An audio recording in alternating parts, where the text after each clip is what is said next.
ಎಲ್ಲರಿಗೂ ನಮಸ್ಕಾರ. ಆತ್ಮೀಯರೇ, ಇವತ್ತು ಪುಸ್ತಕದ ಪುಟಗಳು ಮತ್ತು ಮೊಬೈಲ್ ಸ್ಕ್ರೀನ್ ಎನ್ನುವ ವಿಷಯದ ಕುರಿತು ಚರ್ಚಿಸೋಣ. ಆತ್ಮೀಯ ವಿದ್ಯಾರ್ಥಿಗಳೇ, ಗೌರವಾನ್ವಿತ ಪೋಷಕರೇ ಹಾಗೂ ಶಿಕ್ಷಕ ವೃಂದದವರೇ, ಎಲ್ಲರಿಗೂ ನಮಸ್ಕಾರಗಳು. ಇಂದು ನಾನು ನಿಮ್ಮ ಮುಂದೆ ಒಂದು ಸಣ್ಣ ಪ್ರಶ್ನೆಯಿಂದಲೂ ಬಂದಿದ್ದೇನೆ. ನಿಮ್ಮ ಕೈಯಲ್ಲಿರುವ ಆ 6 ಇಂಚಿನ ಮೊಬೈಲ್ ಸ್ಕ್ರೀನ್ ನಿಮ್ಮ ಭವಿಷ್ಯವನ್ನು ನಿರ್ಧರಿಸುತ್ತದೆಯೋ ಅಥವಾ ನಿಮ್ಮ ಟೇಬಲ್ ಮೇಲಿರುವ ಪುಸ್ತಕಗಳು ನಿರ್ಧರಿಸುತ್ತವೆಯೋ? ನಾನು ಕಳೆದ 16 ವರ್ಷಗಳಿಂದ ಶಿಕ್ಷಕನಾಗಿ, ತರಬೇತುದಾರನಾಗಿ ಸಾವಿರಾರು ವಿದ್ಯಾರ್ಥಿಗಳನ್ನು ಹತ್ತಿರದಿಂದ ನೋಡಿದ್ದೇನೆ. ಅವರ ಗೆಲುವು ಮತ್ತು ಸೋಲುಗಳೆರಡಕ್ಕೂ ನಾನು ಸಾಕ್ಷಿಯಾಗಿದ್ದೇನೆ. ತರಗತಿಯ ಒಳಗೆ ಮತ್ತು ಹೊರಗೆ ಮಕ್ಕಳ ವರ್ತನೆಗಳನ್ನು ಅಧ್ಯಯನ ಮಾಡಿದ ನನ್ನ ಸುದೀರ್ಘ ವೃತ್ತಿ ಅನುಭವದಲ್ಲಿ ನಾನು ಕಂಡುಕೊಂಡ ಒಂದು ದೊಡ್ಡ ಸತ್ಯವೆಂದರೆ, ಯಾರು ಪುಸ್ತಕಗಳನ್ನು ಪ್ರೀತಿಸುತ್ತಾರೋ ಅವರು ಎಂದಿಗೂ ಜೀವನದಲ್ಲಿ ಸೋತಿಲ್ಲ. ನಾನು ಕೇವಲ ಒಬ್ಬ ಭಾಷಣಕಾರನಾಗಿ ವೇದಿಕೆಯ ಮೇಲಿಂದ ಈ ಮಾತನ್ನು ಹೇಳುತ್ತಿಲ್ಲ. ಬದಲಾಗಿ ನಿಮ್ಮಂತೆಯೇ ಹಲವು ತಪ್ಪುಗಳನ್ನು ಮಾಡಿ ಓದಿನಿಂದಲೇ ಜೀವನವನ್ನು ತಿದ್ದಿಕೊಂಡ ಒಬ್ಬ ಹಿತೈಷಿಯಾಗಿ ಈ ಮಾತನ್ನು ಹೇಳುತ್ತಿದ್ದೇನೆ. ನೀವು ಯೋಚಿಸಬಹುದು, ನಾವೆಲ್ಲರೂ ಸ್ಮಾರ್ಟ್ ಯುಗದಲ್ಲಿದ್ದೇವೆ, ಪುಸ್ತಕವೇ ಏಕೆ ಬೇಕು ಎಂದು. ವಿಜ್ಞಾನ ಹೇಳುತ್ತದೆ ಗೊತ್ತೇ? ಇತ್ತೀಚಿನ ಒಂದು ಮಾನಸಿಕ ಅಧ್ಯಯನದ ಪ್ರಕಾರ ದಿನಕ್ಕೆ ಕೇವಲ 20 ನಿಮಿಷ ಪುಸ್ತಕ ಓದುವ ವಿದ್ಯಾರ್ಥಿಗಳ ಶಬ್ದ ಭಂಡಾರ ಮತ್ತು ಗ್ರಹಣ ಸಾಮರ್ಥ್ಯ ಕೇವಲ ವಿಡಿಯೋ ನೋಡುವ ವಿದ್ಯಾರ್ಥಿಗಳಿಗಿಂತ 68% ಹೆಚ್ಚಿರುತ್ತದೆ.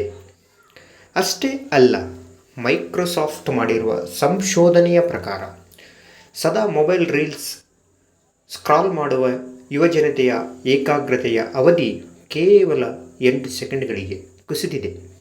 ಅಂದರೆ ಬಂಗಾರದ ಮೀನಿನ ಏಕಾಗ್ರತೆಗಿಂತ ನಮ್ಮ ಏಕಾಗ್ರತೆ ಕಡಿಮೆಯಾಗಿದೆ. ಇದು ಲೆಕ್ಕಾಚಾರದ ಸತ್ಯ. ಇಂತಹ ಅಸ್ಥಿರವಾದ ಮೆದುಳನ್ನು ಇಟ್ಟುಕೊಂಡು ನಾವು ನಾಳೆ IAS ಅಧಿಕಾರಿಗಳಾಗಲು ಅಥವಾ ದೊಡ್ಡ ಉದ್ಯಮಿಗಳಾಗಲು ಸಾಧ್ಯವೇ? ಖಂಡಿತ ಇಲ್ಲ. ಒಮ್ಮೆ ಕಣ್ಣು ಮುಚ್ಚಿ ನಿಮ್ಮ ತಂದೆ ತಾಯಿಯ ಮುಖವನ್ನು ನೆನಪಿಸಿಕೊಳ್ಳಿ. ತಮಗೆ ಎಷ್ಟೇ ಕಷ್ಟವಿದ್ದರೂ ತಮ್ಮ ಹಳೆಯ ಬಟ್ಟೆಯನ್ನೇ ಧರಿಸಿ. ನಿಮಗೆ ಒಳ್ಳೆಯ ಬಟ್ಟೆ, ಒಳ್ಳೆಯ ಶಾಲೆ ಹಾಗೂ ಪುಸ್ತಕಗಳನ್ನು ಕೊಡುತ್ತಿದ್ದಾರೆ. ನೀವು ಯಾವುದೋ ಮೊಬೈಲ್ ಗೇಮ್ನಲ್ಲಿ ಮುಳುಗಿರುವಾಗ ಅವರು ನಿಮ್ಮ ಉಜ್ವಲ ಭವಿಷ್ಯದ ಕನಸು ಕಾಣುತ್ತಾ ಬೆವರು ಸುರಿಸುತ್ತಿರುತ್ತಾರೆ. ಅಬ್ದುಲ್ ಕಲಾಂ ಅವರು ರಾಮೇಶ್ವರಂನ ಬೀದಿಗಳಲ್ಲಿ ಪೇಪರ್ ಹಾಕುತ್ತಾ ಹಸಿದ ಹೊಟ್ಟೆಯಲ್ಲಿ ಓದಿದ ಆ ಪುಸ್ತಕಗಳೇ ಅವರನ್ನು ರಾಷ್ಟ್ರಪತಿ ಭವನದವರೆಗೆ ಕರೆದೊಯ್ದವು. ನಿಮ್ಮ ಪೋಷಕರ ಆ ಬೆವರಿನ ಹನಿಗೆ, ಅವರ ಆಸೆಗಳಿಗೆ ನಾವು ಬೆಲೆ ಕೊಡಬೇಡವೇ? ನಾಳೆ ನೀವು ವೇದಿಕೆ ಮೇಲೆ ದೊಡ್ಡ ಪ್ರಶಸ್ತಿ ಪಡೆಯುವಾಗ ನಿಮ್ಮ ತಂದೆ ತಾಯಿಯ ಕಣ್ಣಲ್ಲಿ ಬರುವ ಆನಂದ ಬಾಷ್ಪಕ್ಕಿಂತ ದೊಡ್ಡ ಸಾಧನೆ ಈ ಪ್ರಪಂಚದಲ್ಲಿ ಯಾವುದಾದರೂ ಇದೆಯೇ? ಆ ಆನಂದ ಬಾಷ್ಪವನ್ನು ನೋಡುವ ಭಾಗ್ಯ ನಿಮ್ಮದಾಗಬೇಕಲ್ಲವೇ? ಆದ್ದರಿಂದ ಸ್ನೇಹಿತರೆ, ಇಂದೇ ಒಂದು ನಿರ್ಧಾರ ಮಾಡಿ. ಮೊಬೈಲ್ ನಿಮ್ಮನ್ನಾಳುವ ಯಜಮಾನನಾಗದಿರಲಿ, ಅದು ಕೇವಲ ನಿಮ್ಮ ಗುಲಾಮನಾಗಿರಲಿ.